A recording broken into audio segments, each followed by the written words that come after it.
Be a Friend by Edgar Guest.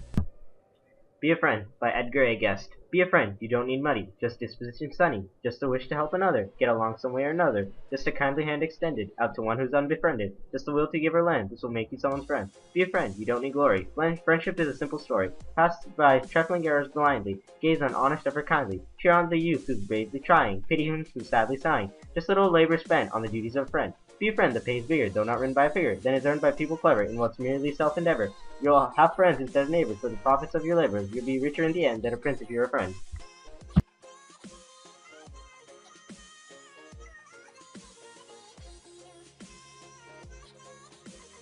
I shot an arrow into the air. It fell to earth, I knew not where. For so swiftly it flew, sight could not follow in its flight. I breathed a song into the air. It fell to earth, I knew not where. For who has sight so keen and strong that it can follow the flight of the song? Long, long afterward, in an oak, I followed the arrow still unbroke, and the song from beginning to end I found again in the heart of the friend. For our project, we chose the poem Be a Friend by Edgar A. Guest and The Arrow and the Song by Henry W. Longfellow. Both poems strongly represent the motif of friendship. Now we are going to compare and contrast these two poems, and we will look at the many poetic tools used. Okay, so first I will talk to you guys about the themes addressed within these poems. Even though the motif is friendship in both poems, the theme that we thought that would perfectly suit these poems would be a simple friendship will guide one through their lives in times of both distress and happiness, and it will create an everlasting and unbroken bond in two people's hearts. So now here's a few reasons why we think this theme is perfect. The first poem has a concrete or literal way of addressing the merits of a strong friendship, while the second poem has more of a symbolic representation about what friendship means. In the first poem, it seems as if Guest is reflecting back to his own personal experiences while writing up this poem, because he uses a plethora of many everyday examples of the merits of a friendship and the positives that two friends have with each other. He makes sure that the audience will also connect themselves to each line of poetry. He also addresses to the readers that friendship is a simple, but it is a beautiful and will make one stronger than a king or richer than a billionaire.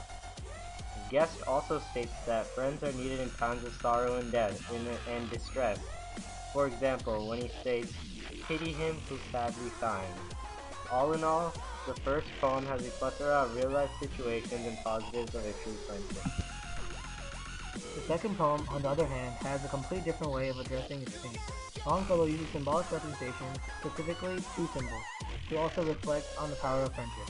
Longfellow also proves his point by using symbolism, which we'll talk more in depth in a few moments, to portray that the friends are there for each other in times of happiness and sadness, and that friend might argue and fight, but the loving mutual bond between the two will always remain unbroken in their hearts. So after analyzing these poems in many different perspectives, we thought this theme would suit both poems perfectly. Now let's start analyzing the symbolism used in these poems. Even though it seems as if symbolism is not used in Be a Friend, many small symbols make up a major part of the poem.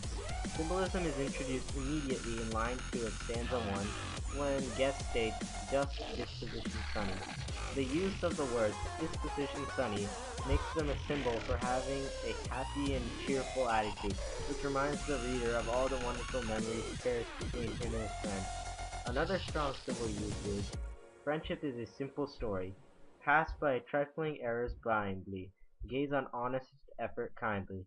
This line is symbolic, as well as the use of a metaphor enhances the meaning of these lines. The story is symbolic to mean that a friendship is a lifelong virtue, and that one should not try to break a friendship by paying attention only to the arguments and fights, but they should look at all the cheerful times they spent together. Finally, "Be a Friend, the pay is bigger, though not written by a figure," also uses symbolism, by using "figure" in the sentence to mean that the pay the author is talking about is not only monetary in value. By using symbolism, he keeps the poem flowing smoothly and creates memorable lines which sticks to the audience. On the other hand, Longfellow establishes his entire poem by using symbolism. The symbolism is so deep, in fact, that until the end of the poem, one does not seem to understand that this poem relates to friendship in the first place. There are two major symbols used in this poem: the arrow and the song. We thought the arrow symbolizes the physical relationship friend has. For example, it could represent the memories two friends might share, whether it be going to the movies, sneaking into a party, or even something negative, such as having an argument or a fight. All these physical memories attributes to the symbol, the arrow. The song and the next symbol used, while the arrow was symbolizing the memories, the song is used more abstractly. What I mean is that the song could symbolize the mutual relationship two friends might have, and could symbolize the feeling they might have for each other. In both cases, the narrator shot an arrow and sang a song, but he failed to find them. We thought this symbolizes that two friends might have had a fight recently and that one of them, the narrator, is struggling to make amends and reconcile. But at the last stanza, the narrator realizes that the arrow and the song are safely cared for and unbroken in the heart of a friend.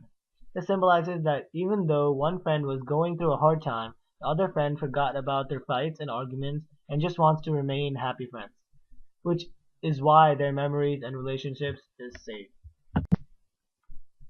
The symbolism used in both poems relates back strongly to the theme. By the use of many symbols, both authors are trying to convey the simplicity but complexity of friendship. Both poems make sure the audience will know that friendship should not be broken and that it should stay for a lifetime, and the use of strong symbols reinforces this idea of the bonding. Now we're going to talk about sound elements used in this poem. In the first poem, Guest uses rhyme in couplets that do not repeat. This gives the author more room with words and symbols and creates a smooth flowing poem. Also, many people are accustomed to rhyming poems for our lessons from childhood. So this style of rhyme is successful not only by the flow of it, but by the history that many people are drawn and can instantly relate to such poems. He also never repeats a rhymed word, with the exception of friend, and demonstrates the versatility of rhymes, specifically those that are attached to friend. By using rhyme in this poem, Guest proves that merit of having and being a friend in a catchy way, which will connect to all sorts of audiences. Repetition is also a sound element used throughout this poem. By repeating the word friend throughout the end of each stanza, the author solidifies his theme of being a friend. Each stanza also brings with the words, be a friend. By incorporating this technique, the readers will understand how much the author wants to make this point across that every person should be a friend. The second poem uses sound elements in the form of assonance and rhyme. Throughout the poem, Longfellow seems as if the use of the repeating vowel I is not a mere coincidence. The author wishes to create a frivolous and whimsical tone as well as a comfortable or otherwise optimistic mood. The use of the vowel I also emphasizes how much the narrator of the poem is speaking about his personal experience with a friend, which might make the audience want to connect to the poem themselves. Just like Be a Friend, the arrow in the song also uses rhyme. By the use of rhyme in this poem, it connects the symbols of the poem to the theme of the poem. The simple rhymes make it a complex theme seem easy to comprehend, while it also creates emphasis on the theme of friendship. If you take a look at the sound elements as a whole, they relate to the theme of the poems because the rhymes make the readers connect to the poem. Due to the fact that they are catchy and appealing, the repetition can relate to the theme because the emphasis the author is trying to put out that part of the poem makes one feel as if they should be a better friend and cherish moments together. The sonnet relates to the theme because it stresses that the poem is personal and that friendship should never become broken. There are many types of tones and moods used in these poems, and the way the reader interprets the poem is based on their feelings and state of mind. We thought that in the first poem, Guest uses a compassionate and respectful tone. The poem is neither written for a humorous purpose or a violent purpose. Guest uses simple words without being one-sided or biased, which allows the reader to predict that this poem was written using a respectful tone. It is also compassionate because the poem uses plenty of real-life examples which demonstrates the power of being a friend. Some lines prove that this poem has a respectful tone are "Friendship is a simple story" and "Gaze on honest efforts kindly." In these lines, the author establishes that the characters have respect for each other. The mood of this poem seems peaceful and relaxed due to many factors. First of all, after reading this poem, we felt as if it gave a peaceful and relaxing mood. Because the poem is so simple and does not use complex symbols, it keeps the reader connecting to the poem using his or her own experiences. Also, the author uses rhyme, which makes the poem have a catchy feel to it. Even though the tone and mood of this poem are not gripping and suspenseful like in Edgar Allan Poe work, Be a Friend has an appealing tone and mood. The era on the song also uses distinct tones and moods throughout the poem. It can be said that the poem triggers a sympathetic and calm tone. Even though a poem creates a bit of uncertainty in the first two stanzas, the author remains to have a calm approach to his last stanza, where the readers find out that the arrow and the song are with a friend. The tone is also sympathetic because the narrator seems happy and surprised that the arrow and song are within the heart of a friend. So he is sympathetic to his friend, and the poem also seems sympathetic. Some lines that have a sympathetic tone are "It fell to earth, I knew not where," and "I found again in the heart of a friend." In these lines, the narrator is sympathetic to his friend. The mood of this poem is pleased and loving. When we read this poem, we felt as if the poem was pleasing experience because both friends come together at the end and remain happy. The mood also seems loving because, again, the last stanza makes sure the poem has a happy ending, which is appealing to the readers. Even though the memories and the feelings of one friend are lost, they are kept with the other friend, which shows the love the friends have for each other. In our theme, we stated that friends should help each other in times of happiness and distress.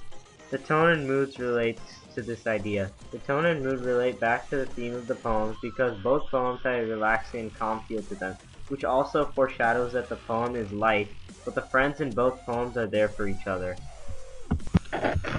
In both poems, the diction and imagery used look small in size, but the power and emotion of each word is mind-bending, and it helps to paint a picture in the reader's mind. In Be a Friend, Guest uses simple diction. There are not many long Shakespearean-type words. Instead, Guest's word choice is simple, and the poem is easy to comprehend for any age group. For example, in stanza 1, Guest writes, "Just the will to give or lend, this will make you someone's friend." By using simple diction, Guest establishes the idea of the simplicity of friendship, also the start of each stanza.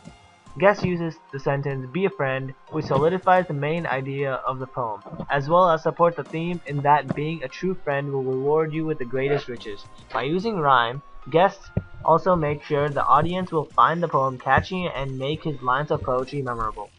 By using simple diction throughout the poem, Guest solidifies his idea that one does not need to be rich to satisfy a friend. It is the love that matters of friendship.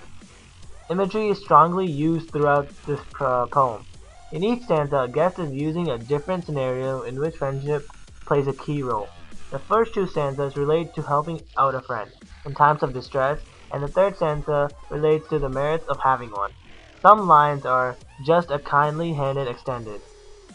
Pity him who's sadly sighing. You'll be richer in the end than a prince if you're a friend. The imagery used to create simple everyday scenes in which friends might help each other paint a picture in the reader's mind. In many ways, the arrow in the song uses the same type of diction when compared to Be a Friend. There are three stanzas in both poems, and the word choice is mostly the same, except for the symbolism in the second poem.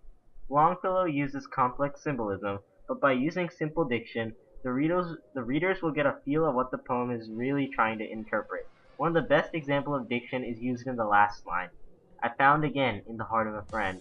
The word choice Longfellow uses also creates a touch of suspense because the reader doesn't know how the poem describes friendship until the very end. The imagery used is also powerful in this poem. For example, "I breathed a song into the air" uses vivid imagery to describe the scene. By using imagery in this poem, Longfellow supports our theme in that friendship it creates an everlasting and unbroken bond in two people.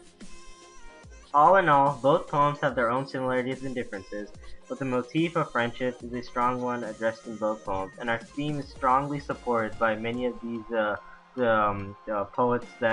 tools that a poet uses. Thanks for watching this video. Yay!